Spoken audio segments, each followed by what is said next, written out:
Welcome back to another episode of the BioHub. Today, we have the pleasure of hosting Greg Kunst, CEO of Aurion Biotech. Greg is a seasoned leader in the biotech industry with a remarkable career spanning drug development, commercialization, and market access. At Aurion, Greg has driven the company to incredible heights, raising over $200 million and securing product approval in Japan.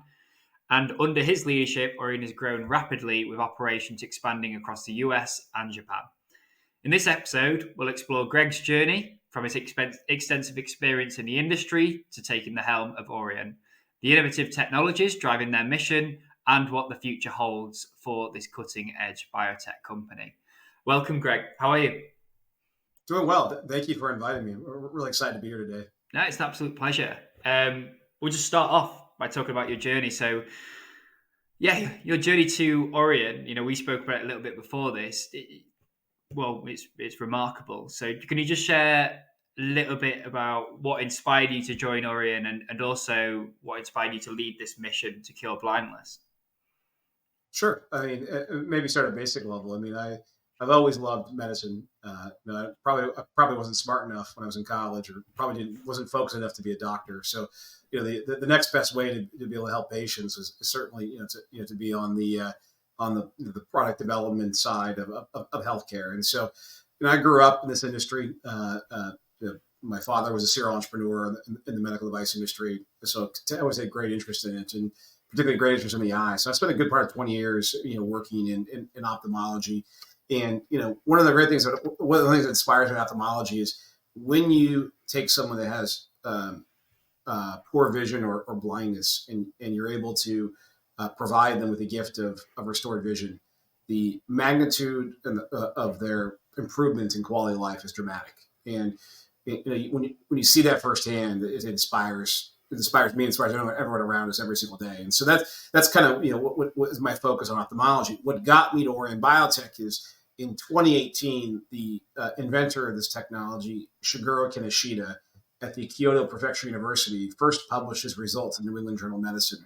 At the time, I was at Glaukos, another ophthalmology leader, and I saw the paper. I don't usually read New England Journal of Medicine. That's generally over my head a little bit, but I happened to see the paper, and I saw the results. I'm like, wow, this is remarkable if this actually works. Didn't know anything about the technology.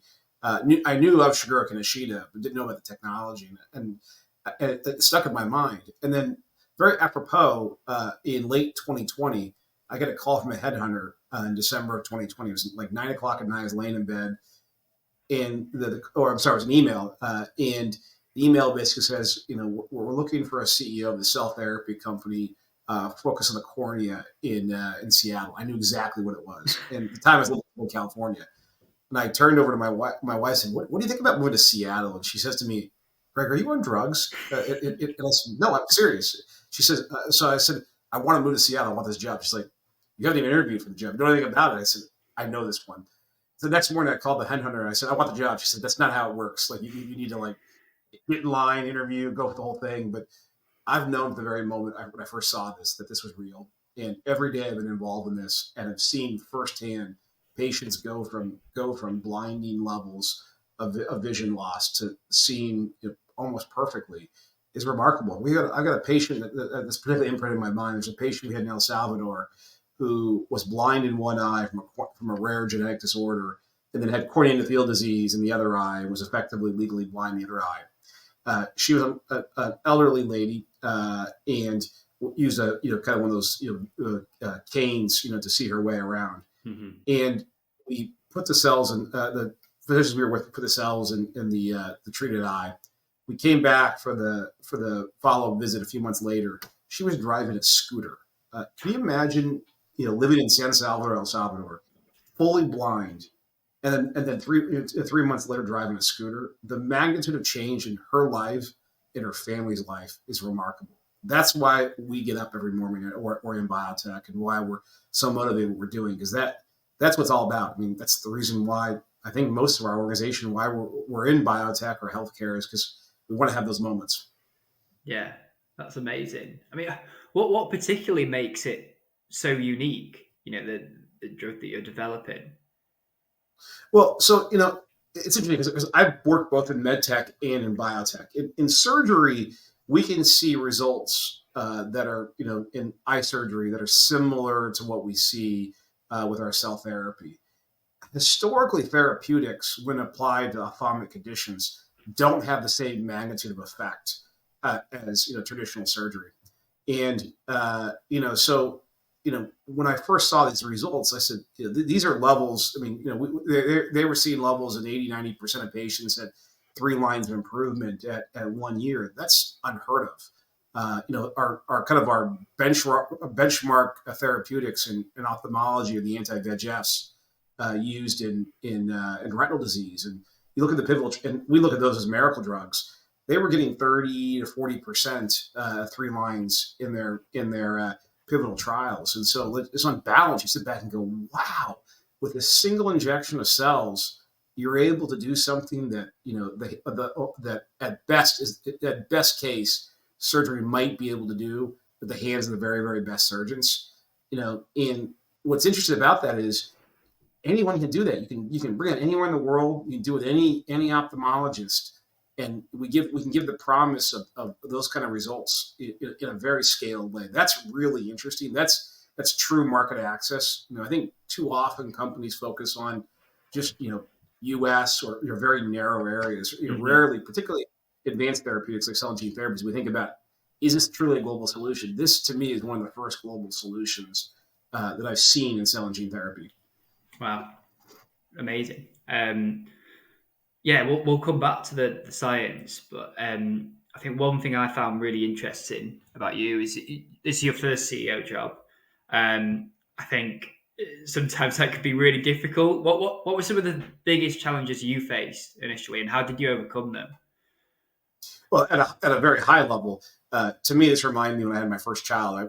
When I had my first child, I remember the night I looked at my wife and said, "Now what do we do?" And that's how I felt when I started as CEO here. Like there's no like how-to book. There's no like, I mean, people talk about management books, they're great and all, but like there's really no like how-to manual. Like, okay, you're now a new CEO. Now what do you do? And everyone is looking at you like, okay, Greg, you got the answer. Like, what's the answer? And you're like, I don't know. I mean, and the irony of being a CEO, and I've learned is everyone. First of all, they're never gonna bring you the easy decisions. It's always the impossible or nearly impossible decisions you have to make, and they all want you to make them very quickly. And I got caught early on in this trap of like trying to make snap decisions because I didn't want to be slow. Mm-hmm. But what I realized is, at times it was better to slow things down, and it frustrated people around me. So that took a little time to learn how to do that. The other part is, by nature, I'm a pleaser. I like seeing people happy. I like pleasing people. And as CEO, it's impossible. You're always going to if you try to please everybody, you're going to burn yourself out, or you're going to make promises you can't make, or you probably make promises you can't fully commit to. And that's been hard for me, and took a lot of time to overcome that. I think how I overcame that is just experience. I mean, nothing teaches you to be a CEO. You can't read a book, you can't take a course, you can't talk to somebody about it. Like, you just have to learn. And one of the problems about trying to become a CEO is people often say, well, I don't want to hire a first-time CEO because they don't have the experience. Well, that's true, but you don't learn until you have the experience. I mean, so, at some point you got to give somebody a chance, to prove whether they have the chops to make it work. Now, what I'd say to your listeners, who are either first-time CEOs or would like to be CEOs, is make sure you have a network of friends who are a CEO network of friends that you trust, because that's been the greatest advantage I've had is I have a number of close colleagues that I grew up with in the industry that are also CEOs of startups at the same time, and we regularly talk about difficult topics, and it could be completely different companies. I'm telling you, it's the same problems. It's usually not enough capital, how to raise money, how to manage boards, how to manage people. We don't manage robots, we manage people, and people do things. I mean, and so these are like the kind of classic things that it doesn't really matter what kind of business it is. It's the same problems, and so finding that network of people you trust, because you can't talk to your direct reports about what's on you can't say, look, I'm really worried we're out of money, we're in dire straits. You want to freak out people, that's the first way to do that. But you can't keep that inside either. You got to talk to somebody. And so that network is really important to be able to have those conversations. I think that's the same in any job as well, isn't it? But with a CEO job, it's just that you need that more so than anything because, like you say, you can't talk to your direct reports about that. Who do you talk Well, above you it's to? better that Yeah, they're all watching you. Like if I show up to a meeting cranky, I don't think anything of it. Half the team's like, "Oh my goodness, we're in trouble." Like I had a bad night's sleep. Like I was up all night. Like there's nothing to yeah, see here. You have to be very, very intentional in how you act every day. And I've made that mistake so many times. And one of the things I've been blessed with is I generally have decent emotional intelligence, and so I can usually quickly realize what's going on. That someone's reading me the wrong way, so I'll go fix it. But I'd rather, the better approach of valor would be more conscious, knowing that people are watching. They watch your mood. Like if I'm overly excited, they're like, "Oh, what's the big news? Just having a good day." Like, people overread everything when you're the CEO. yeah. I agree. I think there's always that with the boss aspect of that. When people see the boss going past, and people look up to you as well. So there's that leading by example and all of that. But I think this leads nicely onto the next question, which is just talking about your range of background you've had so far. So you've been in what med device, drug delivery systems, diagnostics, biotech, and pharma. Um, how does all that experience really influence how you run a company? So I think there's different ways to grow up in one's career. One way is to be very narrowly focused, either in therapeutic areas or kind of categories and maybe departments. Or there's the broad-based approach. I took the broad-based approach, and I've been involved in lots of things. I would call myself a jack of all trades, but not really good at any one particular trade. The reality is I've always been very intellectually curious, and the intellectual curiosity is what drives me. Look, this is not only my first time CEO, my first time in cell therapy. You want to talk about a huge learning curve? Cell therapy is tough, particularly on the CMC side. I know nothing about that, but I love learning about it. And active learning, intellectual curiosity is what has driven me, and I hope that's what drives most people that want to be successful in their career. If you're truly trying to understand and learn and have the experiences, figure out what worked and what didn't work, and adapt, those are people that'll be very successful. We need more of those people. Players, people that are really good in one narrow area. They're great up to about the director, VP level. Then they start to peak out. Because again, you can't be the expert as CEO. You can't be the expert as anywhere in the C-suite. Level. You got to be. You have to have the ability to diagnose and troubleshoot, resource appropriately, and motivate. That's the job. It's not being the expert, and it's really hard for most C-suite executives because they got there because they're the expert. But when you get to that level, you have to change. Yeah, I think that's really interesting. We actually had a meeting today at Avetix, just the biotech team, and the meeting was just talking through what our weaknesses are as a team and who we need to bring in to counteract those weaknesses, and maybe they're their strengths. I imagine it's really similar for you when you come into a company. It's like, right, okay, what are my weaknesses? Who do I need to bring in to counteract them and make the company strong at all? Exactly. I mean, that's if I look at Aurion Biotech. I mean, it's not just the talent in terms of like they have the skills. It's also what's inside their heart, and what drives them. I've got people in the organization that would literally, if I jumped off a cliff, they probably would follow me off the cliff. And that's not. I'm not saying it from an arrogant point of view. I'm saying it from the point of view they are so committed, Yeah, and that can buy you a lot when you're a startup because you're going to have near-death experiences. Every startup has them. We've had plenty of ours at Aurion Biotech. When this is all said and done, I might write a book or a Harvard Business School case about all the ups and downs. But what's got us through that is the character of our organization, our people, and that's what I hire for. I tend to say I hire. I'll instead of hiring position, I'll hire athletes. People that have demonstrated success in their career, but have the inner strength. To one, be able to learn, two, be able to adapt, and three, have the endurance and drive to get through the tough moments. And I think we've been pretty good at this company at hiring that profile, and it's worked so far. yeah, I love that. I always used to say in my old company, like I understand what it's like to be in a startup, etc.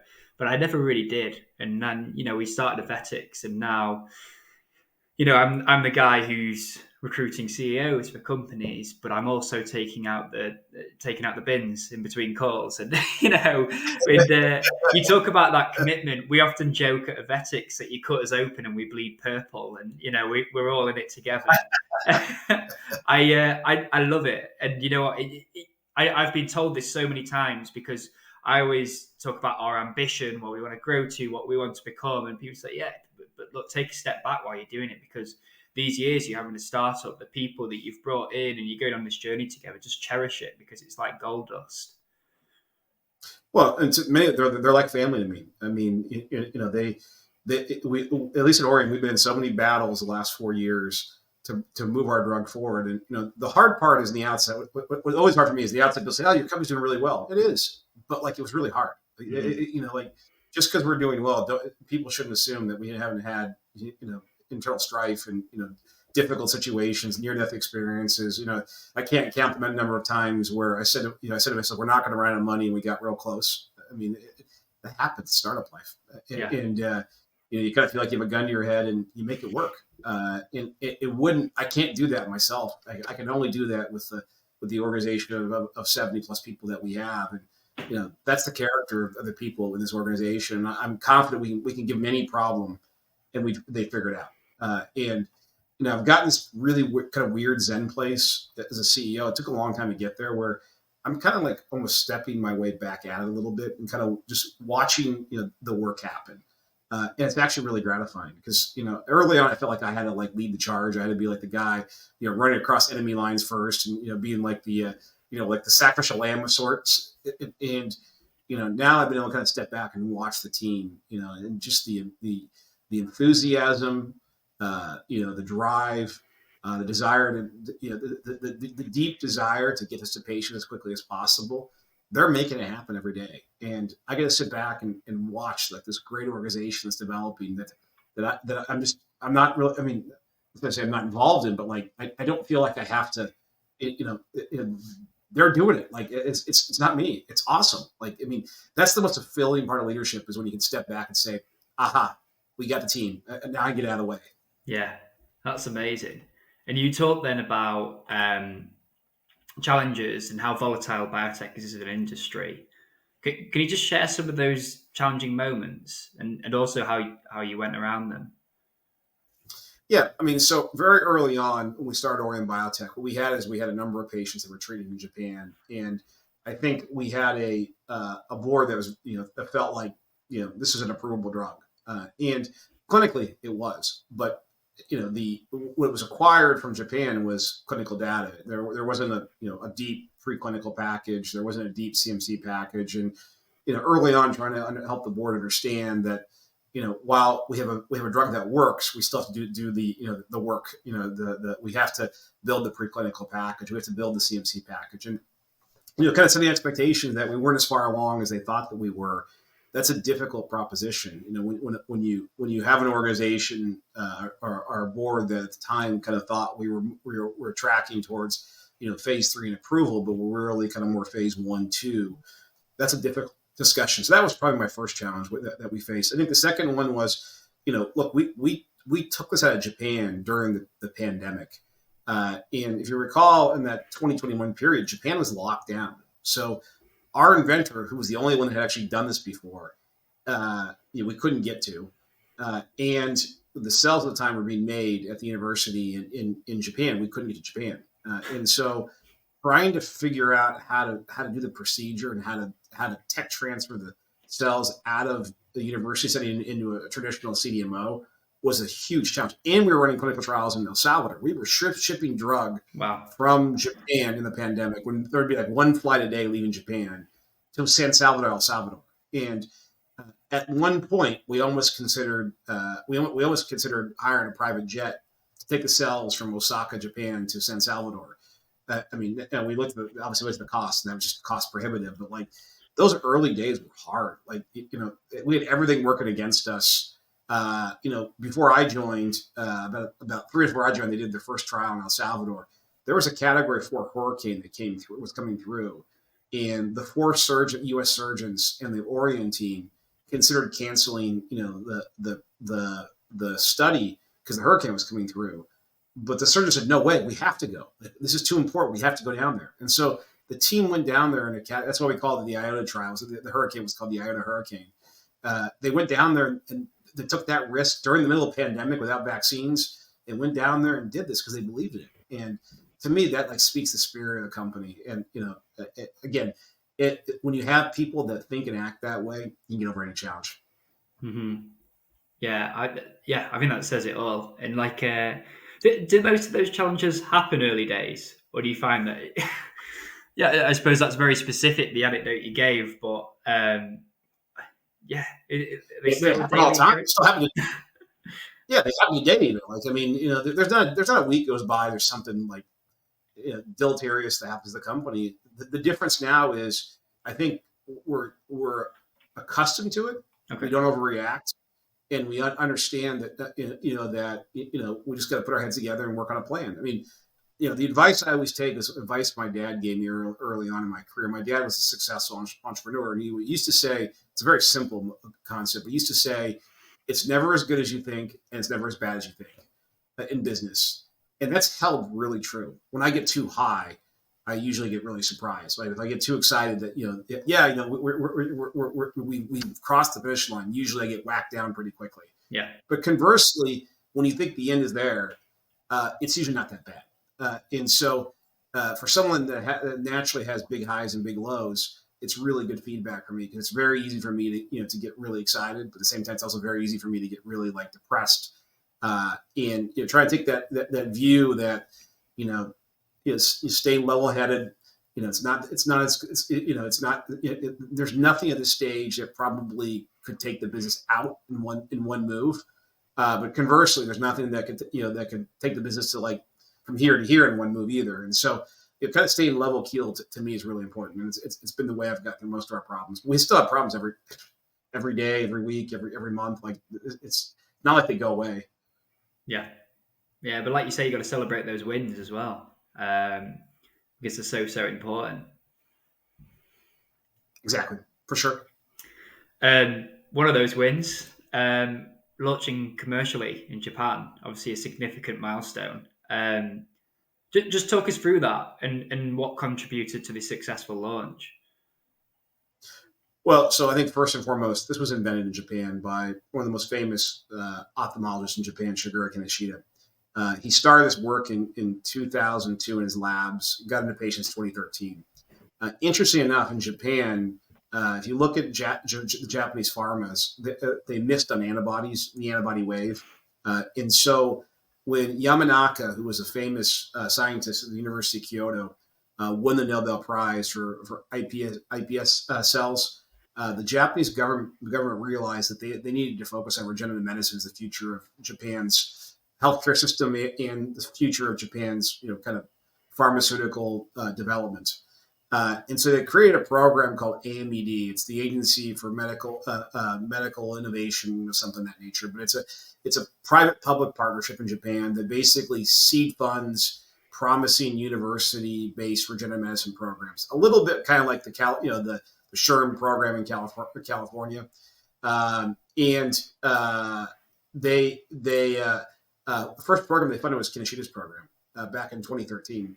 And what it comes with is just not only capital, but also support and help with the government to get the fast track it through approval and reimbursement. And that's what really got us through this. I mean, a huge kudos to the Japanese government for early seeing the value what this could bring to patients in Japan and working very proactively with Kaneshita and his team, and now with our team. That's where we're at. I mean, I think, without that, I don't know if we would have improved in Japan at this stage, but, the foresight of the Japanese government to invest in regenerative medicine is certainly paying off for Aurion Biotech. Yeah. And then looking ahead, what are the other milestones coming your way? And also just thinking of the future growth in the coming years, what do you see? Yeah, I mean, we've had a couple really important ones as a recent. So I think one is, we fully enroll our phase 1/2 in kind of rapid time. So, that phase 1/2 We started in late October last year. We really didn't get going with the holidays until January. We fully enrolled by mid-April. So we effectively enrolled a 100-person trial in about 4 months, which for a first in kind is unheard of in ophthalmology. So I think that's the big kind of milestone forward is when we release that data, which will be early next year. We're very excited about that. The second thing is, we recently got breakthrough in RMAT status. For your listeners that don't know these programs, these are accelerated programs with the FDA. Breakthrough is the hardest accelerated program to get. Very few drugs have ever gotten breakthrough. And then RMAT is a special program designed for fast track and regenerative medicine programs in the U.S. We believe we're one of the only companies in the world that have both. I can tell you the discussions with the FDA in the first month as we had them have been extremely proactive, extremely helpful. They've been very proactive. And the posture of the FDA changes to okay, how do we get this approved as quickly as possible? And I think that's, so I think that's something to watch as well. I think that increases our likelihood of success of approval.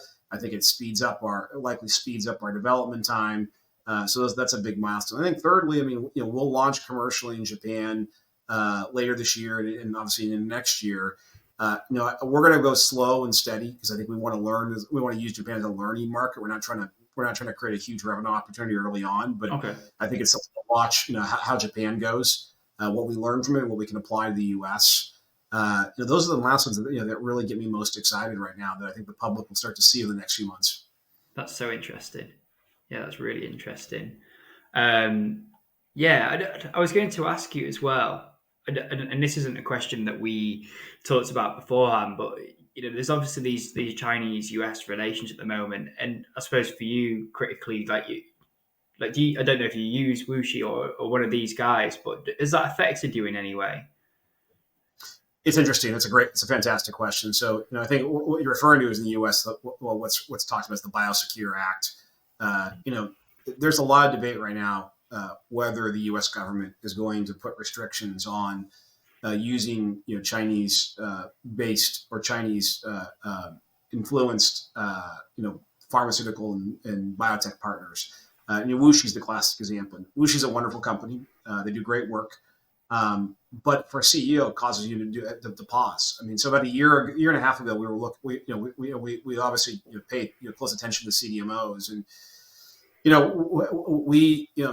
as we looked at CDMOs, be frank, we crossed WuXi off the list because I knew this was coming. I stay pretty in tune with politics in Washington D.C. and I knew this was on its way. And I had been warned by insiders in D.C. that you probably don't want to tie up right now with Chinese partners, and so we actually chose not to do that. I know a lot of companies are in trouble right now over it. I don't see a pathway where there's a clear off ramp. I do think the U.S. government is going to tighten restrictions on. They're given some grace time before they I think they'll actually fully approve BioSecure, but I think that's coming. And even if you look at the election, you say, well, if it's the Trump administration, it's a foregone conclusion. I think it's coming. Even the Harris administration, there's going to be a push to move forward BioSecure, and it's one area. When you're in Washington D.C., it's the one area that probably one of the only things I can think of in D.C. where there's consensus on both sides of the aisle. As a CEO, of course, I want options. I'd love to be able to use people like WuXi. I think they're a good company, but the risk is too high when you think about the current macro level environment, and that's the hard part of being CEO is you can't control everything, and when I see that kind of macro level environment, that's too much risk for me. Yeah, I think the annoying thing for people like you guys as well is it's the biotech startups that are getting affected most by decisions like that, which I can imagine how frustrating it can be. And then you're not even thinking.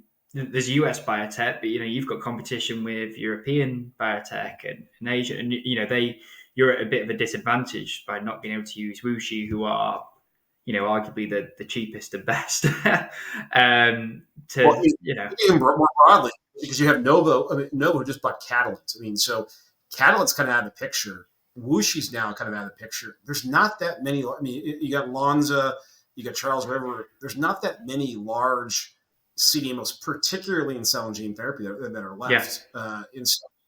that's a bit of a frightening situation. I agree with you. I mean, the big farmers, they'll get through without a problem.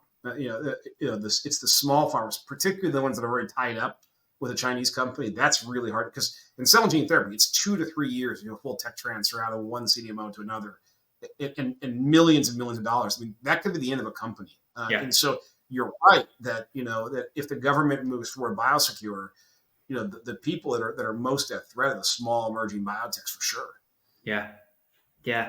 And look, but finally, I just really want to get into your mind. I think you're a really fascinating guy, and you're really passionate about Aurion's tech, even before you joined the company. What keeps you so motivated and driven in the mission to transform the lives of all these patients? Yeah, I go back to what I said earlier. I mean, when you actually see this in practice, when you see, I'll get another story. We're down in El Salvador. When we go to El Salvador, the patients' families are all in the waiting room, and they're all dressed in their Sunday best. And we walk in with the surgeons. They all start standing up clapping, and it's like a really moving moment because you really realize how small you are in the world, and the little impact that you can provide can actually really change people's lives. And if people are in biotech, or in healthcare in general, don't have that feeling regularly, they really need to check themselves. Mm-hmm. Because this is not a place to go. If the goal is to be a billionaire, go be an investment banker, do something different. Like this is a field of service, and yes, you can do very well, business wise in this field. But first and foremost, you have to have a heart of a servant, to be successful in this field. If you live on that litmus and you're mission driven, you look at, there's so many diseases that need help right now, that pick a disease that's your favorite disease and go work on it. I mean, particularly the rare diseases. If you pick a disease and just work at it, we'll solve many of these diseases. The problem is, before Aurion kind of started, corneal endothelial disease wasn't a hot and vogue area. It is now. There's a bunch of companies looking at this area. Mm-hmm. But it took a team, Kineshida's team in Japan, to say, I'm going to pick that and I'm going to work on that the rest of my career. And I would encourage your listeners, find an area that motivates you in medicine and just focus on it. If you focus on it, you're going to probably find the drug or device that solves it, and your impact will be enormous. I agree with you so much about that. When you talk about these stories and you've seen it in real life, often, if you talk to someone who's a CEO of an oncology company, everyone's been affected by cancer in their life, whether it's a family member, a friend, you can see the obvious motivation there. But in your example, with Aurion, actually going and meeting these patients is so, so important because it's something you might not have come across in your personal life before. So I think, getting you and your team to meet them, it matters so much. So, and one thing I learned when I was at Glaukos is, because we used a beta site in Armenia, and part of a rite of passage in Glaukos when we were a small early startup was everyone had to go to Armenia to be involved in the procedures, and it was our CEO and our chief commercial officer that really pushed this, and they did it for exactly that reason, for people to get religion, go there, see it for yourself, see how we change lives. It will change the way you work every single day. And so that had a huge impact on me at Glaukos. When we started Aurion, they were already working in El Salvador. I tried to implement a similar concept. We sent way more people to El Salvador than we needed we brought people that actually probably didn't need to go within the organization. We wanted them to see firsthand. We wanted them to get religion, understand what we're trying to address, understand the magnitude of what each of us are working on, to hope, to give people the desire to work harder, work faster, work smarter, so we get this drug available to everybody. And then more so, one of the things we've created in Aurion Biotech is a focus on a global solution. It would be very easy for us to stop in the U.S. and Europe and say, we're good, we're going to make billions of dollars, we're awesome, high five. But we said, no, we're going to keep working to get our cost of goods down so we can actually bring this to every part of the world, because the drug works whether you're in sub-Saharan Africa or San Francisco, California. The drug works, and there are patients in both parts of the world. And so it's incumbent on us as a manufacturer or a developer to find a way to make it available. And so that's what we're working really hard on as well, is to make sure that we make this available worldwide. And I believe we will get there. I believe in 10 years, this will be in every nook and cranny in the world and be widely available to anyone in the world who needs it. Wow, amazing. Let's definitely leave it there because I think that's a great place. Thank you so much for coming on, Greg. It's been pretty inspirational. Yeah. And please, everyone, like, subscribe to the BioHub and watch out for more. Thank you so much. No problem. Thanks, Greg.